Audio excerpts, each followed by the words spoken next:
La Biblia dice que si yo me acerco al trono de la gracia puedo alcanzar este oportuno socorro. La Biblia dice que si yo peco y me arrepiento, entonces Dios es fiel y justo para perdonarme y limpiarme de todas mis iniquidades. La Biblia dice que Dios...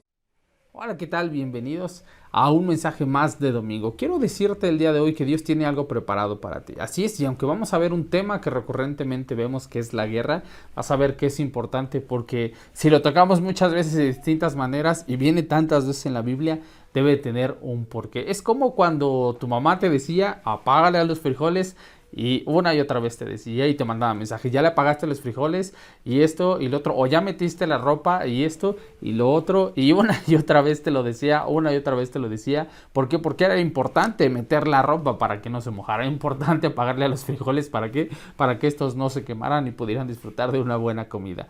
Así que el día de hoy vamos a ver este tema, pero vamos a ver algunos puntos más en específico. Y solo vamos a ver 3 puntos que van a ser de vital importancia para nuestro mensaje. Y quiero que en un momento más vayas preparando el libro de Números, capítulo 22. Pero antes de esto vamos a orar y vamos a darle gracias a Dios por este mensaje. Así que inclina ahí tu rostro y déjame orar contigo y por ti. Señor, yo te doy gracias y yo te pido que en estos momentos seas tú trayendo, Señor, tu palabra en nuestros corazones y que dé fruto al 100%. Que ningún afán de este siglo, Señor, ninguna preocupación pueda venir e intentar robarnos la palabra que está puesta para que hoy yo pueda, Señor, ser libre en cada una de las áreas que vamos a tocar. Yo te doy gracias y Espíritu Santo, yo te pido revelación y que yo pueda concentrarme en ti, concentrarme en tu revelación y que a través de tu unción pueda llevar un mensaje que traiga liberación, un mensaje que pueda empoderar a otros para seguir peleando la buena batalla de la fe, que traiga sanidad mientras este mensaje se publica, que traigas liberación económica, que traigas salvación al área que sea. Así que yo te doy muchas gracias y te pido en el nombre de Cristo Jesús que tu evangelio sea tan puro y sea tan fresco para nosotros, Señor, que podamos recibir con gozo y alegría este mensaje. En el nombre de Cristo Jesús, amén.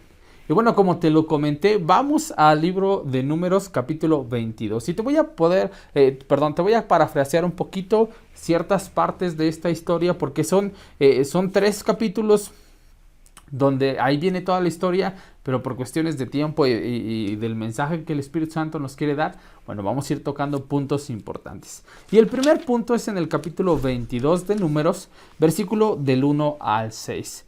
Y dice así: partieron los hijos de Israel y acamparon en los campos de Moab, junto al Jordán, frente a Jericó. Y vio Balac, hijo de Zippor, todo lo que Israel había hecho al amorreo. ¿Sí? Hay alguien que está observando lo que Dios se había hecho con el pueblo de Israel en contra de los de Zippor. Y luego dice así en el 3: Moab tuvo gran temor a causa del pueblo, porque era mucho, y se angustió Moab a causa de los hijos de Israel. Entonces, hay algo bien importante que tienes que entender. El enemigo está angustiado porque tú te levantes. El enemigo, cuando ve lo que Dios está haciendo en tu vida, se va a amedrentar, va a tener temor, pero viene lo interesante, porque no es que tenga temor y se esconda, sino que va a contraatacar y va a intentar hacer algo. Y versículo 4 dice: y dijo Moab a los ancianos de Madián: ahora lamerá esta gente a todos nuestros contornos, como lame el buey y la grama del campo. Balac, hijo de Zippor, era entonces rey de Moab. Por tanto, envió mensajeros a Balaam, hijo de Beor, en Petor, que está junto al río en la tierra de los hijos de su pueblo, para que lo llamasen, diciendo: un pueblo ha salido de Egipto, he aquí cubre la faz de la tierra y habita delante de mí. Fíjate cómo el enemigo se da cuenta de las cosas que están sucediendo. Dice: ven pues ahora, te ruego, y maldice este pueblo, porque es más fuerte que yo. Quizá yo pueda herirlo y echarlo de delante de la tierra, pues yo sé que el que tú bendigas será bendito y el que tú maldigas será maldito. Y viene este Balaam con Balac, y entonces viene todo este proceso donde él va, lo intenta contratar. Si tú sigues leyendo hasta el 20, tú ves cómo le manda mensajeros una y otra vez para intentarlo convencer, cómo él en su corazón, bueno, tenía maldad y quiere ir a maldecir al pueblo de Israel por el costo, pero una parte de él empieza a decir: yo no puedo decir más allá de lo que Dios dice. Y tú ves una y otra vez como está un estire y afloje hasta que cede, porque él todavía dice, bueno, déjame irle a preguntar a Dios a ver si él quiere maldecirlos. Pero era obvio que si la primera vez Dios les dijo que no, pues la segunda vez no iba a cambiar de opinión, ¿verdad? Pero él insiste, él quiere ir, él quiere ver qué está sucediendo aquí. Y en medio de todo esto, bueno, ¿qué es lo que sucede? Que bueno, Balaam se levanta y Balac logra su cometido aparentemente. ¿Y cuál? El poder traer a alguien. ¿Para qué? Para maldecir al pueblo de Israel. Y cuando empieza a suceder esto, entonces descubrimos lo siguiente. Hay un enemigo que quiere atacarte. Así es. Y aunque es muy evidente esta guerra, él una y otra vez lo intenta hacer, Y en el capítulo 24, en el versículo 10, nos dice específicamente cuántas veces intenta atacar a Israel. Y en el versículo 10 dice, entonces descendió en ira Balac contra Balaam, y batiendo sus manos le dijo, para maldecir a mis enemigos te he llamado, y aquí lo has bendecido ya 3 veces. Entonces, en este ataque hay 3 veces que él intenta maldecirlo, pero se convierte en bendición. Pero no voy a ir a cada uno de ellos, pero el primer ataque viene en Números 23, del 1 al 11. Él le dice, bueno, bendícelo, y lo lleva a verlo directamente a todo el pueblo de Israel. Lo tiene enfrentito y directo a través de las montañas donde lo lleva y hace el sacrificio, y está viendo todo el pueblo de Israel, y primero le dice, ve y maldícelo completamente. Termina siendo bendecido el pueblo de Israel. La segunda vez que se encuentra ahí mismo en Números 23, pero ahora del 13 al 17 dice, bueno, solo maldíceme esta mitad, solo maldíceme esta pequeña parte y la otra déjala bendecida. Como si eso pudiera haber sido. Pero bueno, y la tercera parte, bueno, dice, entonces, ya que no lo pudiste hacer ni completo ni a la mitad, ¿qué te parece de otro ángulo? Que esto está en el versículo 27 al 30, ¿no? Entonces, estos 3 ataques, fíjate, es uno directo, es uno que solamente simbolizaba la mitad y el otro por otro ángulo. Y bueno, mientras yo estaba leyendo esta historia, entonces yo le preguntaba a Dios, bueno, son tres lugares específicos que nos dice la Biblia. Yo creo que cada parte y cada palabra que la Biblia nos describe tiene una razón de ser. Y entonces Dios me explicaba lo siguiente. La primera parte, que es el ataque directo, es el enemigo cómo intenta venir contigo. ¿De qué forma? A través del pecado. Es muy obvio cuando tú sientes un ataque del enemigo cuando estás en pecado, o un ataque directo cuando está la enfermedad, o un ataque directo cuando está la cuestión económica o con tu familia. Es muy evidente que el enemigo te está atacando. Y quiero que veas este ejemplo, bueno, en Segunda de Reyes 18, del 1 al 8. Cómo el enemigo va a intentar atacarte directamente primero. Fíjate cómo es mañoso, porque va a ir poco a poco siendo muy sutil el ataque. El primero va a ser muy, muy evidente. Y aquí te voy a contar una historia. Segunda de Reyes, les dije 18, del 1 al 8. Y es con Ezequías. Este rey, fíjate cómo Dios primero le da la victoria, y tal vez tú estés en un tiempo donde estás en victoria o estuviste en victoria, ahora sientes que hay un ataque muy directo en tu familia, en tu salud, en tu economía, yo qué sé. Y dice así, el tercer año de Oseas, hijo de Ela, rey de Israel, comenzó a reinar Ezequías. Entonces aquí está el primer rey, ¿no? Hijo de Acaz, rey de Judá. Y cuando comenzó a reinar era de 25 años y reinó en Jerusalén 29 años. El nombre de su madre fue Abi, hija de Zacarías, e hizo lo recto ante los ojos de Jehová, conforme a todas las cosas que había hecho David, su padre. Entonces, ojo aquí, está el rey Ezequías, está haciendo lo que Dios le dice, es decir, está siguiendo constantemente los mandamientos de Dios, está leyendo la palabra, está en una vida plena con el reino y está siendo prosperado. Y dice, él quitó los lugares altos y quebró las imágenes y cortó los símbolos de acera e hizo pedazos las serpientes de bronce que había hecho Moisés. Imagínate, estaba todavía la serpiente de Moisés. Dice, porque hasta entonces le quemaban incienso los hijos de Israel y la llamaron Nehustán. En Jehová Dios, él puso su esperanza. Ni después ni antes hubo otro como él en todos los reyes de Judá. Pues viene Ezequías, empieza a reinar, empieza a buscar la presencia de Dios, empieza a quitar todo, se empieza a despojar. Ahora, fíjate cómo esto tiene que llevarse a tu vida. Tú empiezas a seguir a Dios, empiezas a leer la Biblia, empiezas a orar, empiezas a despojarte del viejo hombre que está viciado conforme a los deseos engañosos. Y entonces, como resultado, bueno, que crees, tu fe se va a fortalecer en Dios, tu esperanza en Él. El versículo 6 dice, porque siguió a Jehová y no se apartó de él, sino que guardó los mandamientos que Jehová proscribió a Moisés. Y Jehová estaba con él, y a donde quiera que él salía, él prosperaba. Él se rebeló contra el rey de Asiria y no le sirvió. Fíjate, él se rebeló contra el rey de Asiria y no le sirvió. Los asirios habían intentado venir a conquistar al pueblo de Israel, pero aquí dice algo bien importante. Este rey específicamente se rebeló contra él. ¿Por qué? Porque vio en la ley de Dios que él no tenía que someterse a ese rey. Él vio que en este tiempo este rey intentó venir a conquistarlos, pero él se rebeló en su contra. Dice, hirió también a los filisteos hasta Gaza y sus fronteras, desde las torres de las atalayas hasta la ciudad fortificada. Y tal vez tú estés consciente de que estás en guerra y te rebeles en contra de la enfermedad, en contra de la pobreza, de la tristeza, de la depresión, de tantas cosas que pueden venir a tu vida. Y entonces sientes que vas bien, sientes que vas avanzando, pero insisto, aquí hay un ataque directo. Aquí hay un ataque directo que Satanás va a intentar hacer. Y en el versículo 9 dice así, en el 4º año del rey Ezequías, que era el año 7º de Oseas, hijo de Ela, rey de Israel, subió Salmanasar, rey de los asirios, contra Samaria y la sitió. Aquí viene un ataque directito, un sitio. Dice, y la tomaron al cabo de 3 años. Constancia del enemigo. ¿Y qué? Tomaron esta ciudad durante 3 años. En el 6º año de Ezequías, el cual era el año 9 de Oseas, rey de Israel, fue tomada Samaria. Y el rey de Asiria, ya que empezó a ganar terreno, dice, llevó cautivo a Israel a Siria y lo puso en Jalal, en Jabor, junto al río Gozán, en las ciudades de los medos, por cuanto no habían atendido la voz de Jehová su Dios, sino que habían quebrantado su pacto y todas las cosas que Moisés, siervo de Jehová, había mandado. No las habían escuchado ni puesto por obra. Viene el pecado.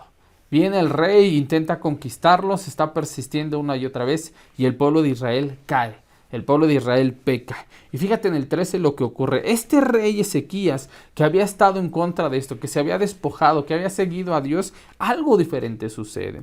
Algo pasa que deja de rebelarse en contra de este rey que lo quiere conquistar. Y sucede lo siguiente en el versículo 13.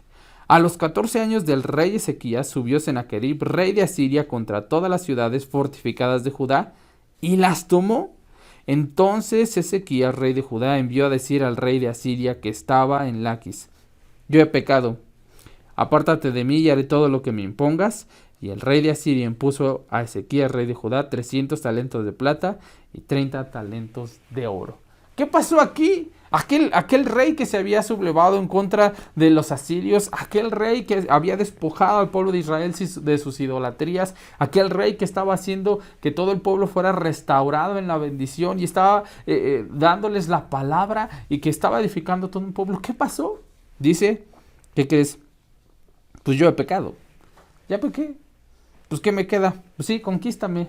Está bien, ten todo lo que tú quieras, imponme los impuestos que sea, haz lo que tú quieras conmigo, haz lo que tú quieras con mi pueblo, haz lo que tú quieras con mi trabajo, haz lo que tú quieras con mi casa. Fíjate cómo el ataque va bien directo al pecado. ¿Por qué? Porque una vez que utilice el pecado, va a poder utilizar lo siguiente, su siguiente arma, que es la condenación.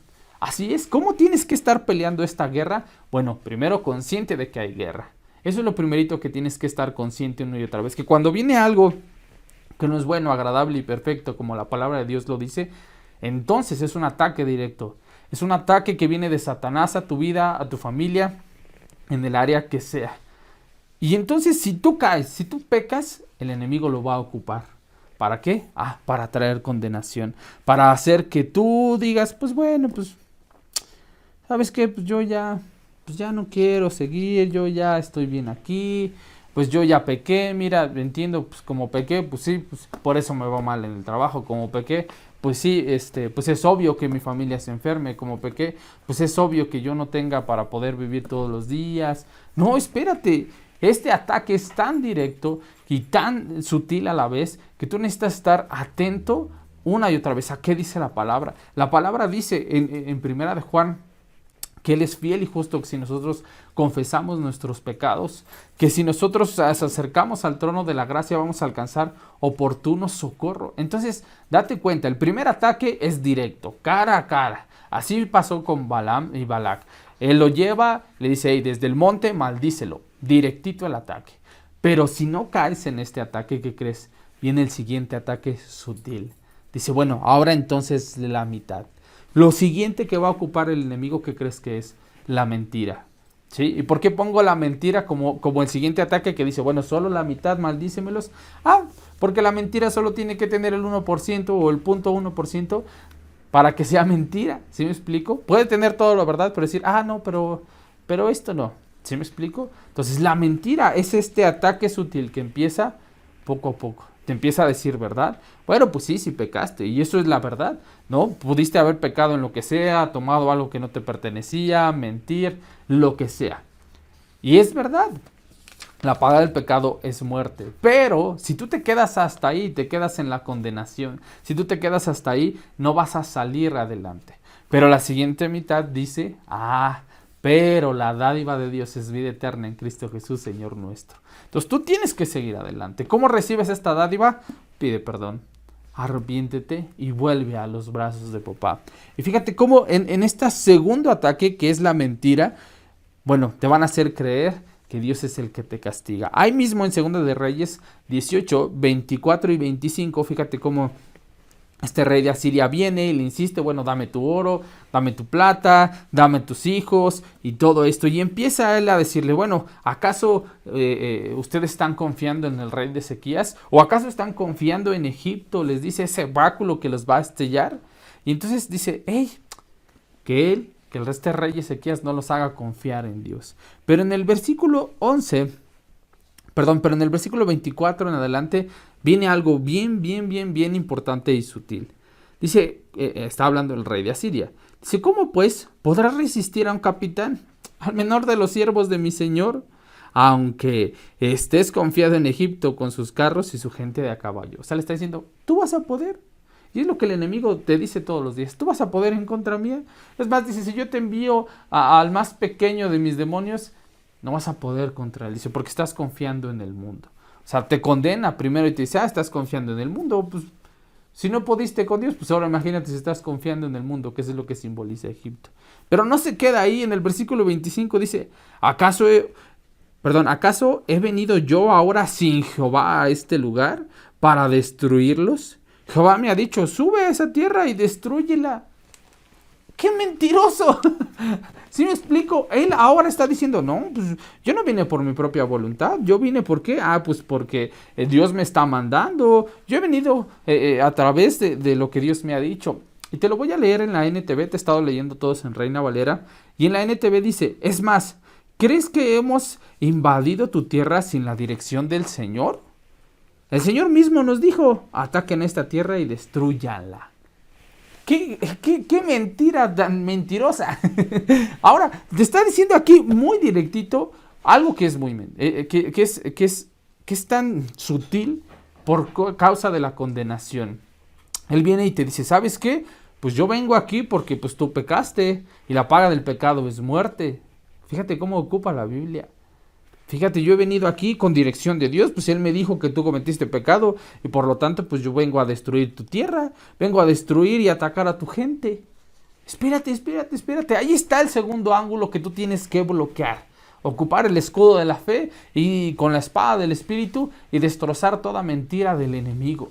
Y aunque ahorita estamos viendo todo el qué, estamos viendo ligeras partes del cómo, porque al final vamos a lograr ver el cómo. ¿Cómo entonces contraataco contra la mentira? ¿Cómo contraataco en contra del pecado, que es este ataque directo? Y entonces este rey pues, de Asiria directamente le dice, ¿sabes qué? Pues yo vengo porque Dios me mandó.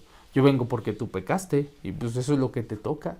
Y tienes de dos, o la crees y dices, no, pues sí, tienes razón, como le dijo el rey Ezequías en los versículos 13 y 14. No, pues impónme tú el impuesto que tú quieras, pues haz lo que tú quieras con mi salud, haz lo que tú quieras con mi familia, o te paras y dices, no, espérate, eso no dice la Biblia.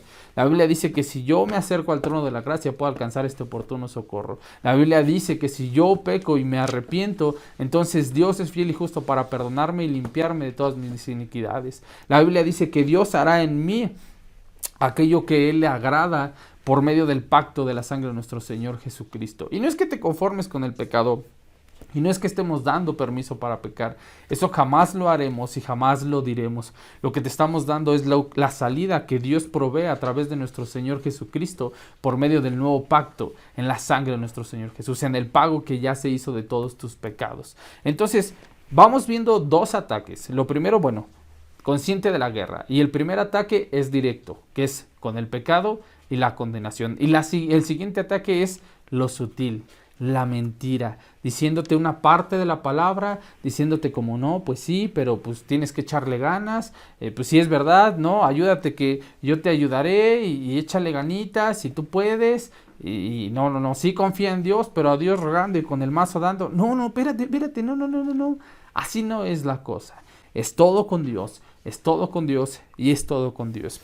Y bueno, el siguiente punto, que aquí viene entonces otro ángulo, un ataque más sutil, ¿ok?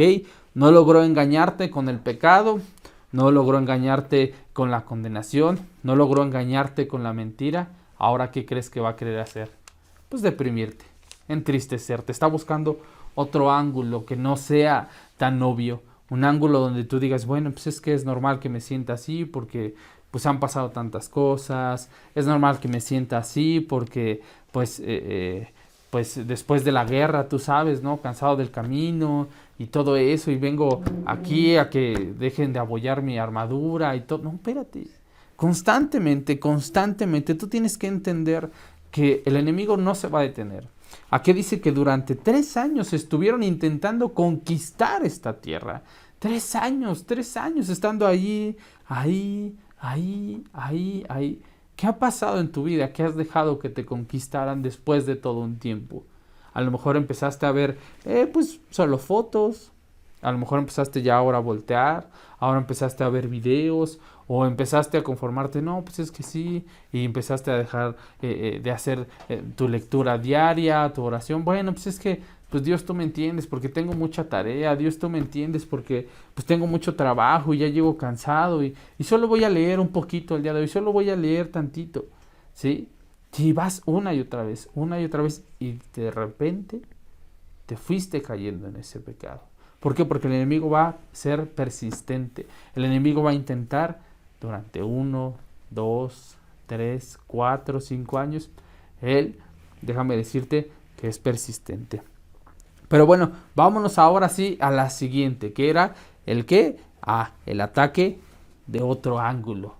Y vamos a ver cómo el enemigo va a intentar entristecerte. ¿Por qué? Bueno, otro ángulo, quiero que vayamos, bueno, en el versículo 30 de aquí mismo de Ezequiel capítulo 18, y fíjate cómo él intenta desanimar al pueblo de Israel para que no confíen en Dios.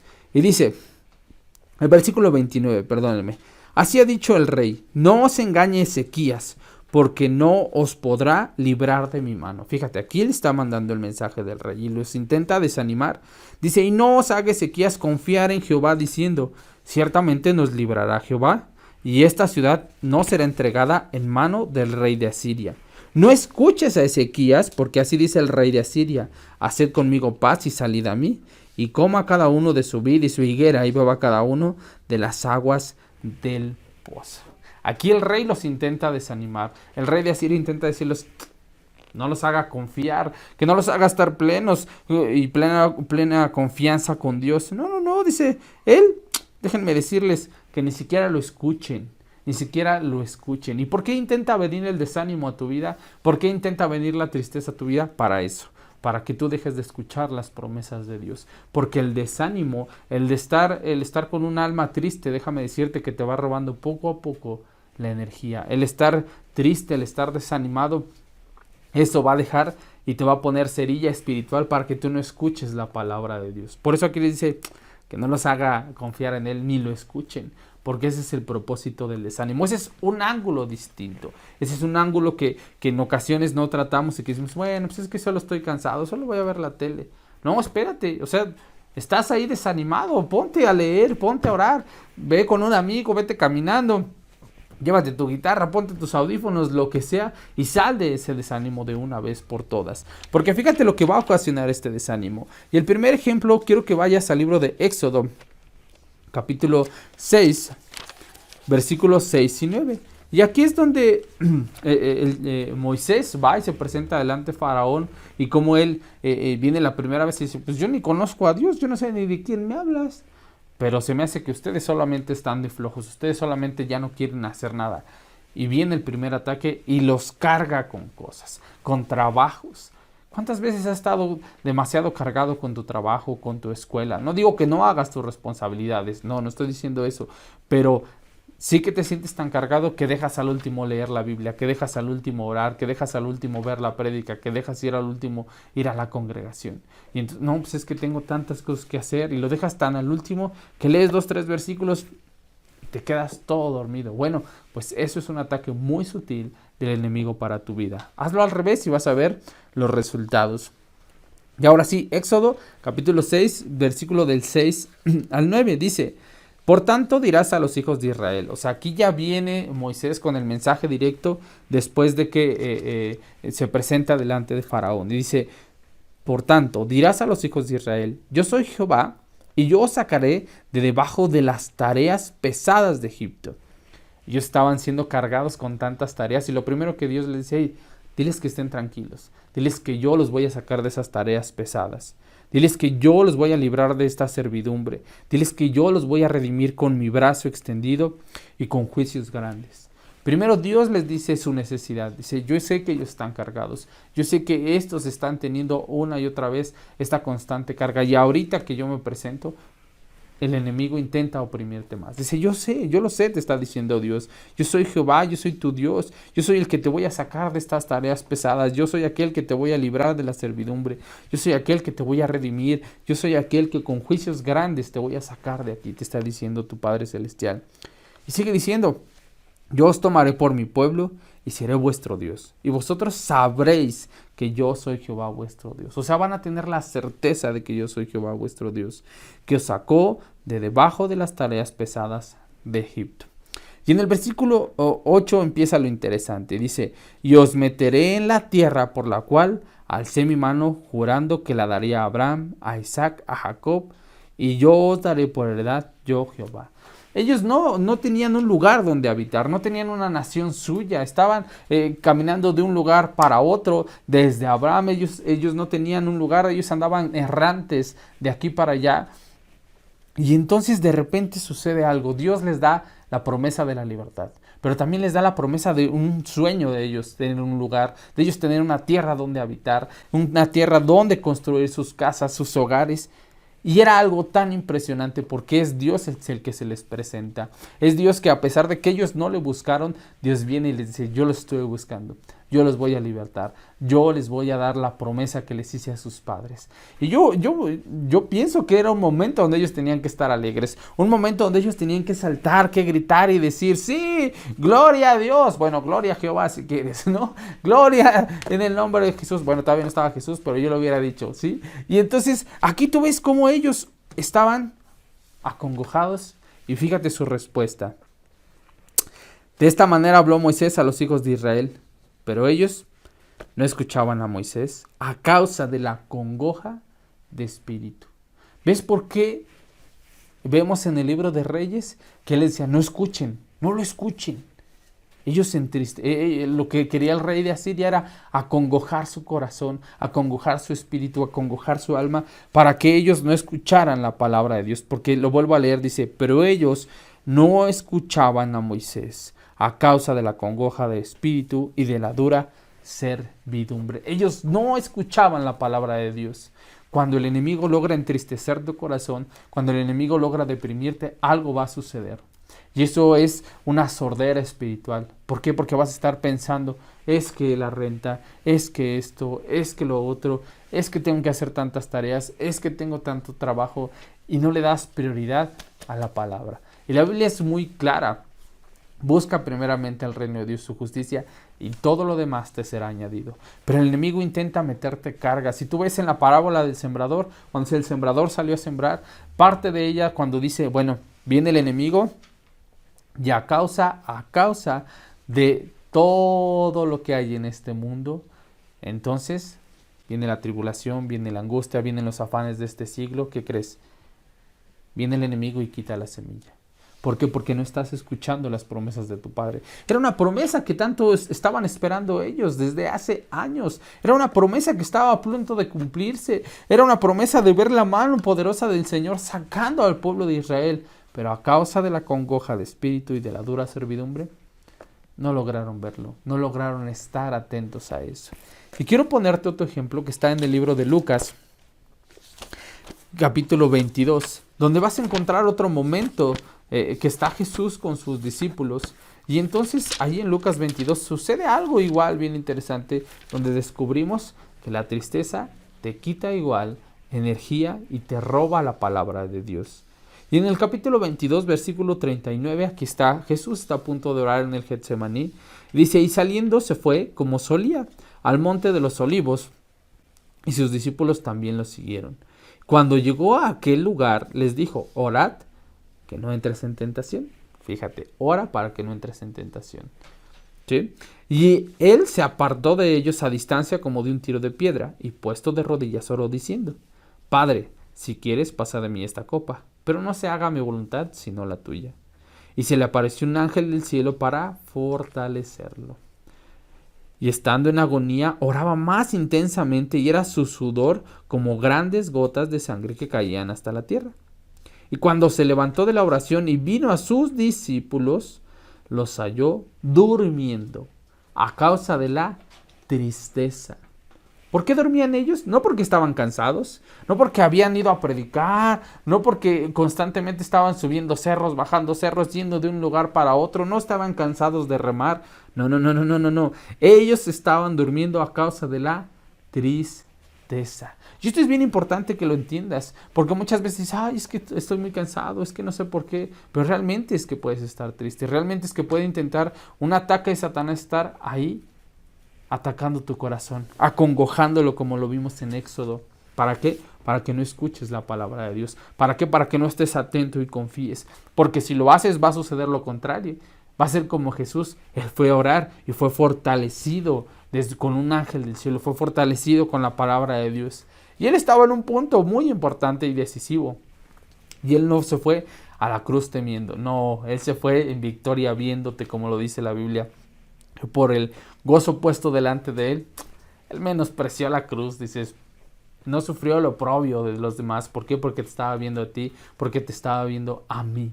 Entonces, fíjate cuán importante es entender de esto, que la tristeza, que la congoja de espíritu te van a robar tus fuerzas. Ese es el propósito de la tristeza, ese es el propósito de la congoja de espíritu, que las fuerzas se te vayan poco a poco y tú ni en cuenta. Y cuando menos sientas, ya no leíste, ya no oraste, ya no fuiste a la iglesia, ya no escuchaste las prédicas entre semana, ya no pusiste alabanzas para fortalecerte y poco a poco te fuiste alejando, porque este ataque es desde otro ángulo, es un ataque muy sutil, muy sutil. Ya vimos los tres tipos de ataques, vimos el ataque directo, vimos el ataque que solo es a la mitad, que es la mentira, estamos viendo este tercer ataque que es el ataque desde otro ángulo, y estamos viendo la tristeza, la depresión, la congoja de espíritu. Y cuando tú empiezas a detectar esto, entonces, ¿cuál es tu papel? Ya vimos el qué, ¿no? Y si pudiéramos ver otros ejemplos de la tristeza, bueno, tienes a Elías cuando él estaba con los 400 profetas de Baal, él hizo que descendiera fuego del cielo por su fe, y entonces él dijo, bueno, arrepiéntanse y vuelvan, y entonces tú ves toda la transformación, pero ves cómo después él estaba en una cueva deseando la muerte, y aún le dijo a Dios, bueno, ya, mátame, yo no soy mejor que los demás.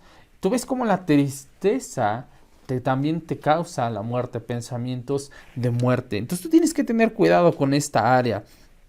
Y bueno, también tienes a Sansón, como cuando estaba siendo molestado por Dalila, dice que él fue fastidiado hasta desear igual la muerte. Y con el pueblo de Israel, cuando ellos están en números, como dice que ellos desalentaron al pueblo con las malas noticias. Y podemos seguir viendo uno y otro ejemplo de esto. Porque es el ataque más sutil. Es bien obvio cuando pecas. Es bien obvio cuando estás constantemente en un pecado recurrente. Pero la mentira, pero la tristeza es un ataque muy, muy sutil. Pero es algo que la Biblia nos marca una y otra vez. Y por eso la Biblia dice: amado, yo sé que seas prosperado en todas las cosas y que tengas salud, así como prospera tu alma. Entonces es tiempo de cuidar el alma también. Es tiempo de ver qué dice las escrituras del alma, que es algo que en otro tema veremos, pero es un ataque que el día de hoy quiero que estés consciente de todo esto. Entonces, ¿cómo empieza a pelear la batalla? Ya vimos ya vimos que hay guerra, ya vimos cómo se puede manifestar, y aunque puede manifestarse de otras maneras, claro que sí, nosotros vimos estos 3 puntos. ¿Cómo lo hago? Bueno, lo primero es, empieza a nutrirte en la palabra.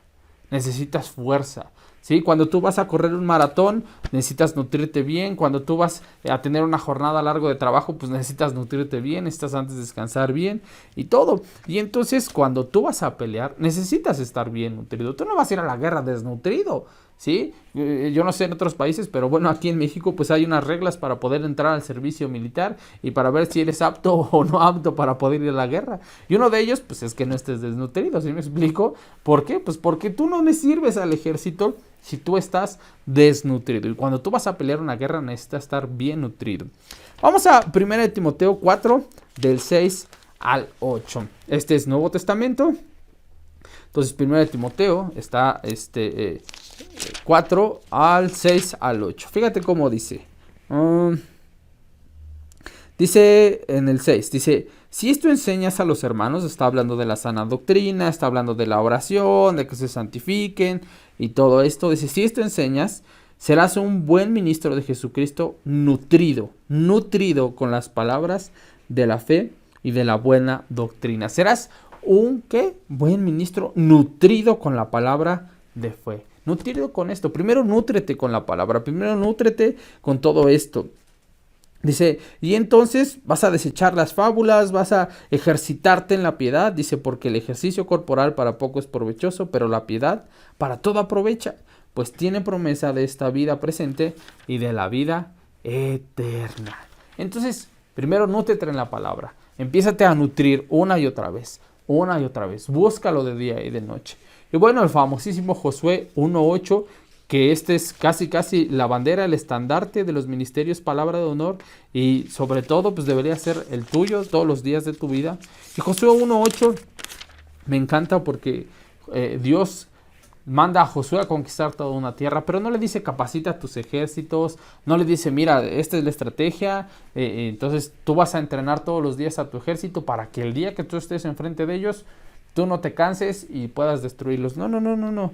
Antes de conquistar una tierra, Dios le dice a Josué 1:8: nunca se apartará de tu boca este libro de la ley, sino que de día y de noche meditarás en él, para que guardes y hagas. Eso es bien importante que lo entiendas. Guardar y hacer, conforme a todo lo que en él está escrito, porque entonces harás prosperar tu camino y todo te saldrá bien. Entonces, ¿cómo contraatacas todos estos ataques? Bueno, primero, nútrete en la palabra, ¿sí? Nútrete con palabras de fe. Nútrete con este alimento que es el mejor, que es carne sólida, que es carne de la mejor y que nunca se aparte de tu boca. Pero lo siguiente es, ok, ya leíste, ya meditaste, ya lo estás guardando, ahora haz. La Biblia nos dice que la fe sin obras es muerta. Y cuando tú ves un atleta, cuando tú ves a alguien, un nadador profesional, cuando tú ves su cuerpo atleta, ¿sí? O sea, tú no puedes decir, pues es que no se ve. No, o sea, se ve, es un cuerpo atlético, es un cuerpo fornido, es un cuerpo fuerte cuando alguien está ejercitado. Tú necesitas ejercitarlo. Tú no puedes decir, soy un atleta, pero no voy a hacer ejercicio. Soy un atleta, pero no practico. Soy un atleta, pero ni siquiera... No, espérate. O sea, tú tienes que ejercitar la palabra. Vamos al libro de Hebreos 5:11. Estás ahí en Timoteo, tantito adelante, y llegarás a Hebreos 5:11. Yo sé que siempre les aparecen aquí en los cintillos los versículos, pero es bueno que tengas tu Biblia. Sí, yo sé que ahora la puedes traer en tu celular, pero recuerda, siempre es mejor traer tu Biblia donde la puedas marcar, donde puedas anotar, donde puedas recordar cuando el próximo año vuelvas a pasar por allí. Márcala, pon ahí colores, lo que sea que te haga recordar la promesa que Dios tiene para ti. Y en el versículo 11 del capítulo 5 de Hebreos comienza a decir esto. Acerca de esto, veníamos hablando de un tema, dice: mucho tengo que decir y difícil de explicar por cuanto os habéis hecho tardos para oír. Ojo, no es que sea difícil de explicar, sino que ellos se hicieron tardos para oír, y es por eso que les es difícil de entender. Porque debiendo ser ya maestros después de tanto tiempo, tienen necesidad de que os vuelva a enseñar cuáles son los primeros rudimientos de las palabras de Dios. Y habéis llegado a ser tales que tenéis necesidad de leche y no de alimento sólido. Y viene la parte importante en la que quiero enfocarme. Y todo aquel que participa de la leche es inexperto en la palabra de justicia, porque es niño. Si alguien es inexperto, es porque no lo ha hecho. Tú ves con David, bueno, cómo intentaron ponerle la armadura. Y dice que él era inexperto. ¿Por qué? Porque él nunca había probado andar con la armadura, ¿no? Eres inexperto en eso. No sabes cómo usarlo. No sabes, aunque te dieran la armadura, tú no sabes cómo ocuparla. ¿Por qué? Porque eres inexperto, porque no la has ocupado. Dice en el siguiente, en el 14. Pero el alimento sólido es para los que han alcanzado madurez. Y fíjate, aquí está la clave. Para los que por el uso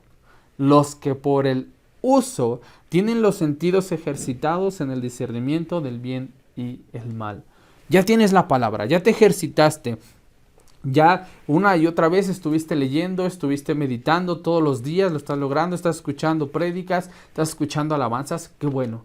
Pero si solo lo dejas como un conocimiento en tu mente y no dejas que baje por tu corazón y salga por tu boca y no caminas en fe, déjame decirte que seguirás siendo un inexperto. Puedes conocerla, pero si no la aplicas, ahí algo está fallando. Entonces lo siguiente es, bueno, ya te nutriste en la palabra, ya la estás constantemente meditando, ahora ejercítate en la fe, úsala. ¿Cómo la usas? Este ejemplo te he puesto una y otra vez y casi siempre lo hago con el mismo salmo porque me encanta el Salmo capítulo 3. ¿Cómo lo hago? ¿Cómo me ejercito en la palabra? Bueno, hay distintas maneras. Si vas a tomar una decisión, bueno, búscalo en la Biblia. Si estás tomando, quieres un trabajo, ora por ese trabajo conforme a las Escrituras. Si estás creyendo por una casa, si estás creyendo en tu matrimonio, si hay peleas en tu matrimonio, bueno, bendice a tu esposa. Señor, gracias porque me has dado una mujer virtuosa. Gracias, Señor, porque tu palabra dice que ella me da bien y no mal. Gracias, Señor, porque ella es la que edifica su casa. ¿Sí me explico? O tú con tu esposo, gracias, Señor, porque él es un varón esforzado y valiente. Gracias, Señor, porque él es un varón conforme a tu corazón. Tienes que ejercitarte en la palabra. Y a veces al principio es cansado, es fatigado, porque la Biblia lo dice, ninguna disciplina al principio parece causa de gozo. ¿No? Y te da flojera y dices, ¿cómo voy a leer? Es que ya declaré tantas veces, es que ya fui tantas veces y no veo resultado. No te canses, sé persistente, sé consistente, que ese es el último punto. ¿Y cómo lo haces? ¿Cómo puedes en este tiempo una y otra vez estar constantemente ejercitándote en la palabra? Te agarras un salmo, te agarras un proverbio de tu lectura, estás leyendo y de repente encuentras una promesa donde dice, bueno, las mujeres asimismo sean honestas, no calumniadoras, sino sobrias en todo y ser fieles, y los diáconos maridos de una sola mujer que gobiernan bien sus casas. Señor, gracias porque yo puedo gobernar bien mi casa. Gracias, Señor, porque mi esposa es fiel. Gracias, Señor, porque mi esposa es honesta. Gracias, Señor, porque voy a poder ejercer bien mi autoridad. Gracias, Señor, porque tú me enseñas. Y te agarras así y de repente vas a otra parte de tu lectura. Gracias, Señor, porque tú escuchas mis palabras. Gracias porque tú consideras cuando yo estoy hablando a ti, Señor. Gracias porque estás atento a mi voz, porque tú respondes a mi clamor. Gracias porque tú me guías en justicia. Y entonces eso es ejercitarte en la palabra. Y cuando ves un problema, entonces actúas conforme la palabra. Y una y otra vez estás en constante uso de la palabra. en constante uso de la palabra. Es como cuando aprendes a andar en bici. Cuando tú quieres aprender a andar en bici, no es como, sí, la uso un día y ya aprendí para toda mi vida. No, pues cuando al principio te ponen llantitas, ¿verdad? O bueno, en mi caso, te ponen llantitas. Al siguiente, bueno, ya que ya empezaste a agarrar equilibrio, te quitan las llantitas y ahora es aprender algo nuevo. Y ya que aprendiste, bueno, ahora ya andas tú solito, ya nadie te está cuidando. ¿Por qué? Porque es tu anhelo aprender a hacerlo. Y vamos a agarrar el Salmo 3 y vamos a leer del 1 al 4 y del 1 al 5, ¿sí? Y vamos a hacer este ejercicio. Y de repente estás así leyendo tu devocional y encuentras el Salmo 3 y dices, oh Jehová, ¿cuántos se han multiplicado mis adversarios? Muchos son los que se levantan contra mí. Y ahí te detienes y dices, Señor, es verdad, o sea, yo estoy viendo que la economía, que en mi familia, que en mi casa, que mis hermanos, que en mi escuela, me está yendo tan mal, Señor, que me siento así, que muchos se han levantado contra mí, que muchos son los que se han levantado, y muchos son los que dicen de mí que no hay para mí salvación. Señor, yo me siento sin salvación. Pero tú, Jehová, tú mi Dios, tú mi Padre, eres mi escudo. Tú eres escudo a mi alrededor, tú eres mi gloria, tú eres el que levanta mi cabeza, Señor. Gracias porque yo puedo clamar hacia ti. Gracias porque tú me respondes desde tu monte santo. Así que hoy ayúdame a confiar. Hoy, Señor, ayúdame a tener esta certeza que tú me vas a responder. Y por lo tanto, yo creo, en el nombre de Cristo Jesús, que hoy me acuesto, hoy me duermo y sé que voy a despertar porque tú, mi Dios, tú, mi Padre, me sustentas. En el nombre de Cristo Jesús. Amén. Eso es ejercitarte en la palabra. Eso es una y otra vez constantemente estar metido en la palabra. Que cuando la Biblia dice que no te metas en pleito ajeno, pues no te metas en pleito ajeno. Que cuando la Biblia dice que honres a tu padre y a tu madre, honra a tu padre y a tu madre. Que cuando la Biblia te dice, bueno, despójate del viejo hombre, que te despojes de ese viejo hombre. ¿Cómo? Ejercitándote aquí, ejercitándote aquí, ejercitándote aquí, ejercitándote aquí. Y lo último y lo más importante, necesitas aplicar la paciencia. Así es, necesitas aplicar la paciencia. Y eso es algo bien interesante porque constantemente necesitas aplicarla. Y quiero leerte el libro de Lucas. Ahora si necesitas, si fuiste conmigo a acompañarme al Salmo, pues necesitas irte al Nuevo Testamento. Y Lucas capítulo 6. Y aquí tenemos la parábola de aquel que puso su casa sobre la roca y aquel que puso su casa sobre la arena. Y en el capítulo 6, versículo 46 al 49 dice lo siguiente. Ok. Dice, ¿por qué me llamas Señor, Señor y no haces lo que yo digo? ¿Vas? ¿Escuchas? Y haces lo que Dios dice. Todo aquel que viene a mí y oye mis palabras y las hace, ok, oír y hacer, os indicaré a quién es semejante. Semejante es al hombre que al edificar una casa cavó hondo y puso fundamentos sobre la roca. Y vamos a ir desglosando esta historia por partes, ¿vale? Y cuando vino una inundación, el río dio con ímpetu contra aquella casa, pero no la pudo mover porque estaba fundada sobre la roca. Dice que primero escuchó e hizo, ¿sí? Aquellos que escuchan y hacen. Dice, cavó un hoyo y lo hizo hondo y puso el fundamento sobre la roca. ¿Qué sería esto? Estuviste constantemente meditando. Ahí estás cavando hondo en tu corazón. Estás constantemente meditando. Dice, pero puso su fundamento. Empezaste a orar, empezaste a declarar, empezaste a tener este fundamento hondo. Ahí está la fe. La fe actuó ¿en qué? En cavar hondo. No en el momento de la tempestad. No en el momento de la tormenta. No. Ahí que tuvo que ejercitar la paciencia. Porque después viene el otro, dice, mas el que oyó y no hizo es semejante al hombre que edificó su casa sobre la tierra sin fundamento, contra la cual el río dio con ímpetu y luego cayó y fue grande la ruina de aquella casa. Esto es impresionante porque necesitas entender lo siguiente. La fe no se edifica en medio de la guerra. La fe no se edifica en medio de la prueba. No. O sea, tú ves que los albañiles, que los maestros, que todos ellos no están trabajando cuando está lloviendo, cuando hay una tempestad, porque no se puede. ¿Por qué? Porque la lluvia viene y tira todo, porque no deja que la mezcla se seque, porque no deja que todo se ponga en orden. Ellos no construyen en ese tiempo, construyen cuando hay sol, construyen cuando todo está tranquilo. La fe se edificó antes, los cimientos se pusieron antes. Cuando viene la prueba, es tiempo de la paciencia. Es tiempo de ser paciente, tomarte un cafecito y decir, bueno, Señor, yo ya oré, yo ya creí, yo ya escuché prédicas donde decían que tú, mi Dios, que tú, mi Padre, eras aquel que me salvarías en este tiempo. Eras aquel que en todo momento me mantuvo de pie. Así que, Señor, yo voy a esperar pacientemente y voy a estar sentado a tu derecha esperando que pongas todos mis enemigos por estrado de mis pies. Así que, ¿cómo lo logramos?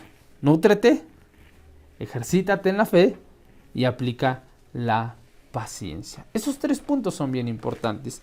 ¿Y qué vas a tener por logro? Bueno, en Romanos 4, y este versículo es el con el que voy a cerrar, voy a orar por ti.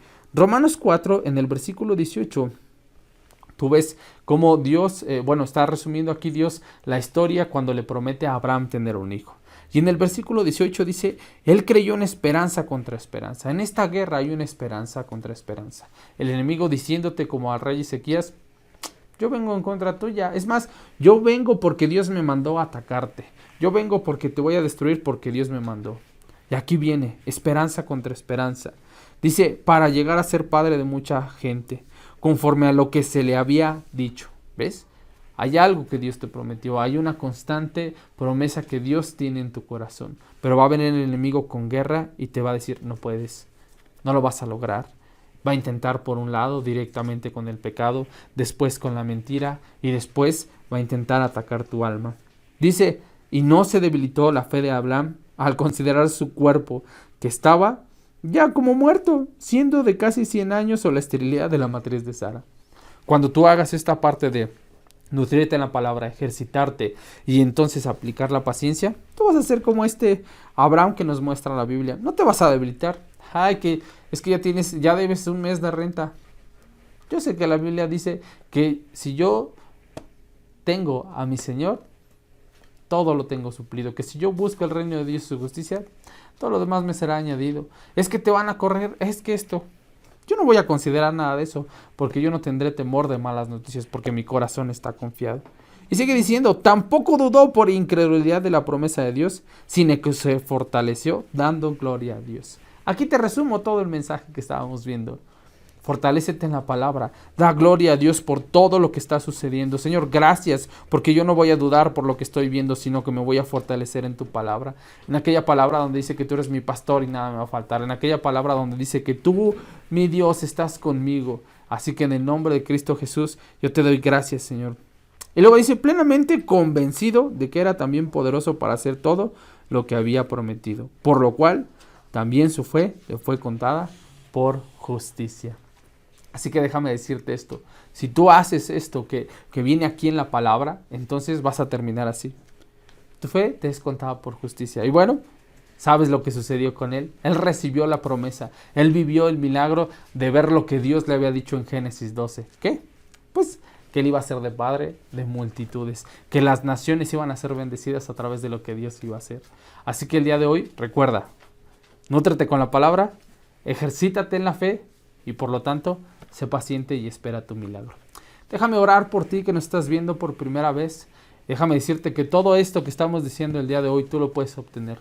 La Biblia dice que Jesús pagó por todos tus pecados para hacerte una nueva criatura y que tú puedes aceptar ese pago. Y si tú nos ves por primera vez, por segunda, por tercera, haz esta oración y entonces ven al reino de los cielos, como dice la palabra, que una vez que tú entras, entonces eres nueva criatura.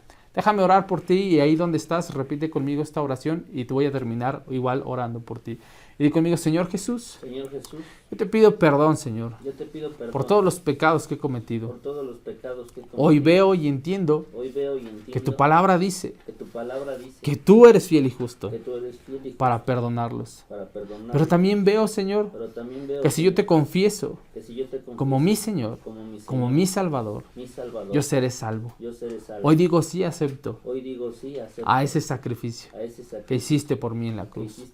Así que gracias, Jesús. Hoy sé que estás tocando en la puerta de mi corazón. Así que te abro y te invito a entrar a cenar conmigo. En el nombre de Cristo Jesús. Amén. Así que, querida familia, según las escrituras, tú has nacido de nuevo. Comienza a leer tu Biblia. Puedes encontrar en todas las redes sociales que van a aparecer al final de este video mucho material para poder recibir de él. Contáctanos a través de las redes sociales y con gusto estaremos bendiciendo y atendiendo tu vida. Déjame orar para terminar y darle gracias a Dios por tu vida. Señor, te doy gracias por todos los que nos vieron en este día. Gracias por los que nos van a ver más adelante. Y yo te pido en el nombre de Cristo Jesús que los guardes. Que en estos ataques que vienen a través del enemigo, Señor, de la tristeza, de la depresión, de la mentira, Señor, veamos tu palabra viva y eficaz. Que la tomemos, Señor, y creamos en esperanza contra esperanza. Y que no nos debilitemos en la fe, sino que creamos, Señor, y recibamos el milagro por el cual hemos estado orando y creyendo todo este tiempo. Hoy yo te pido, Señor, que podamos nutrirnos en la palabra, ejercitarnos en la fe y ser pacientes para esperar el cumplimiento de esta promesa. En el nombre de Cristo Jesús, amén y amén. Querida familia, Dios los bendiga, nos vemos.